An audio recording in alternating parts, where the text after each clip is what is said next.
What do you mean you had no nose? Yeah, no, because I don't understand it. I mean, other than... Have you seen LaToya Jackson's nose? Michael Jackson's nose? What's left of it? Yeah, Michael Jackson's nose. So it's just two little... Yeah, two little holes. And what did you say? And he said, don't look in the mirror for 6 months. And I got a phone call and it said, you're #1 in the charts, you've got to do Top of the Pops. What did you do next? I made an eye patch. Because you wanted to... distract from my nose. Did it work? It kind of did, yeah. And all through that process of those hits, the eye patch was there and my nose was changing and getting kind of closer to what I thought it should have been. And did that work? Do you think you got it right in the end? After 7 goes, yeah. 7 goes? Yeah. With different sizes and shapes? And no, because it would collapse. He mashed it. He completely mashed it. There's a lot of really irresponsible surgeons out there who don't know what they're doing, you know? And that was the first one of a chain that I bumped into. And you talk about the chain. Whatever about the surgeons, the procedures you got done then, Pete, where did you go after you decided that the face was not for you at the time and you changed the nose? What next? What sort of jobs did you get done? It was a process of trying things, and when they were removable, I tried cheek implants. They were awful. I got them taken out. The nose was corrected, and then the main nightmare happened with lip augmentation, as you know. Well, not yet, but...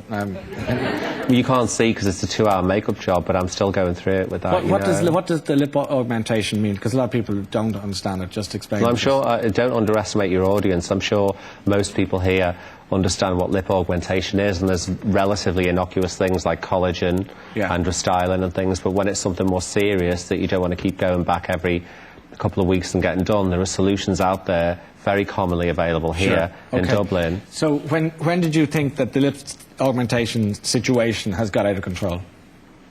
When they nearly fell off and I nearly died. I had kidney stones, I nearly had to have part of my face amputated.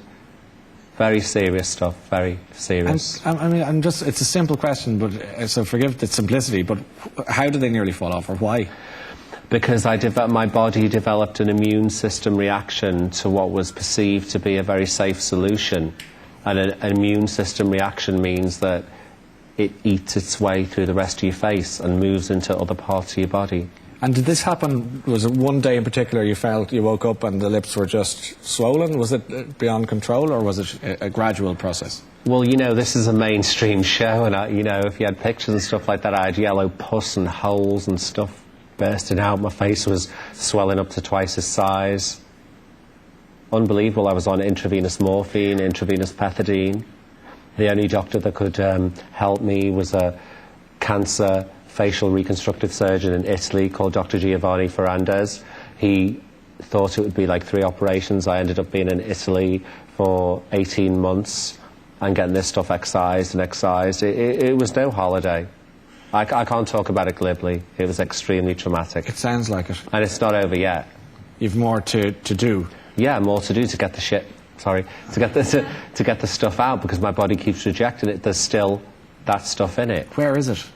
What do you think? You just talked about the lips. But it's all there. Is it stored there? I thought it might just make its way around or something. It did, into the jaw, that's what I was kind of referring to. Felt my ass. Were you addicted to surgery, Pete? No, not at all. I was addicted to... the stock and trade quote that I have is, I'm both a victim and a perpetrator of cosmetic surgery. When it goes well, it can go very, very well. And when it goes wrong, nobody has a clue how badly wrong it can go.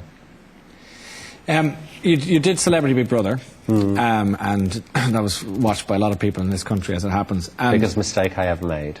You think? Yeah. Why?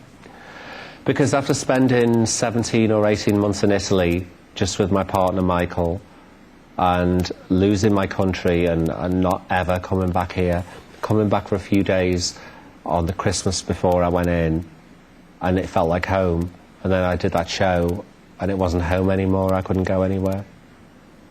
It was chaos everywhere. In what sense? Well, I was a household name. And you didn't want that anymore? No. And was it back into paparazzi-ville and... It was hell beyond anything I can adequately describe. Hell. Did you have a breakdown as a result of all of that? I dropped my basket in a big way, yeah, a really bad one. And I'm still in recovery, you know. Are you? When you break down to that degree, you don't build up in 2 days. I turned to the mental health people for help. They could not give me any help. I ended up in prison, you know. How did you end up in prison? It's a very long, roughly complicated speaking, story. yeah. Well, I should have been in a hospital, and my partner Michael was trying to get me in a hospital. We were at that time separated because it was too dangerous for him to be around me. Yeah. I was absolutely psychotic, and I think anybody who'd been through the list of things that I was going through at that time, almost bankruptcy, the sale of my house had fallen through, major tax bills, an acrimonious divorce, and various other things, I flipped. I completely flipped. So Michael was the one who was out there in the distance trying to get me help, and then next thing I was in jail. And you got out... Don't ask me about the bail situation. Tell me about the bail situation. Well, because my house sale had fallen through and I was almost bankrupt and stuff like that, a very kind man called Peter Quint did bail me out, but he was a very unusual man and he wanted to marry me. Did you know him? No. And did he just know you from the TV, or was he... I don't know what he knew. I don't know what he knew me from. And how did it work that he bailed you out and... Somehow, in the ridiculous... you know, I don't want to say the word, but the legal system in this country just appears to me like a load of wank in England. In England, yes. Yeah, a load of wank. A complete stranger could bail me out, have me sequestered to his house, buy me a bridal veil and a bride's dress, and also have a chart hidden at the side of his house, how to dismember a body and dispose of it easily. No. Yeah, but luckily it was all on TV in that World of Wonder documentary. So you had to stay in this... No, I didn't. I got out really fast. You got out fast, but, yeah. but the terms were kind of you had to go to his house at some point, yeah. Anyway. And he was a... It's like... But I couldn't see my boyfriend, Michael. But you could see this guy? Yeah. So I got home to London, and I was with my boyfriend Michael, but we lived behind closed curtains in case the police could arrest me. And where are you living now? With my boyfriend Michael, in London. You're back in London? But at that time, the police were really having a laugh. It was malicious prosecution. OK. And you're now back in London. Are things better now? Or are they... In what way? Well, have they improved from what they were, say, a year ago or 6 months ago? Michael and me are building up a new life, really. It's a different life. And it has its really, really hard times. Because am I supposed to go back to singing? I don't really want to do that. What am I looking for in this job? I can't go and get a job in Sainsbury's, can I? No, but, you know, I'd really kind of like a normal job. Yeah. But people think everything I do is going to be so fabulous and glamorous, but I spend inordinate amounts of times doing nothing. But you'd like to be doing something. Yeah, but that's not Sing and Spin Me Round. OK. Well, look, I hope you find happiness in whatever it is you choose to do. I mean that. And that's the book for people who want to read more details of it. Pete Burns, thank you for coming and telling your story.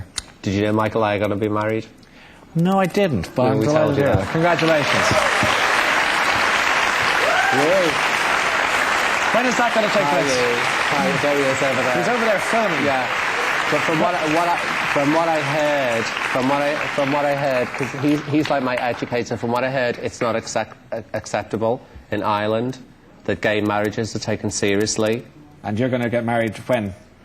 Very soon, and unfortunately, it's going to be on TV. But I think that's going to push the point home that it's serious, because you know, gay marriage isn't taken that seriously, and heterosexual marriages screw up in a bad way, and Michael's got a 10-year-old daughter and stuff like that, and he's loved me unconditionally through all of this drama and everything. He's always been there for me, so if it wasn't for him, I wouldn't be here tonight, you know. Well, good luck with everything. Pete Burns, ladies and gentlemen. Thank you. Okay, we've another break to take. Join me again in a few minutes' time when our screens will be lighting up as we talk to Joe. See you soon.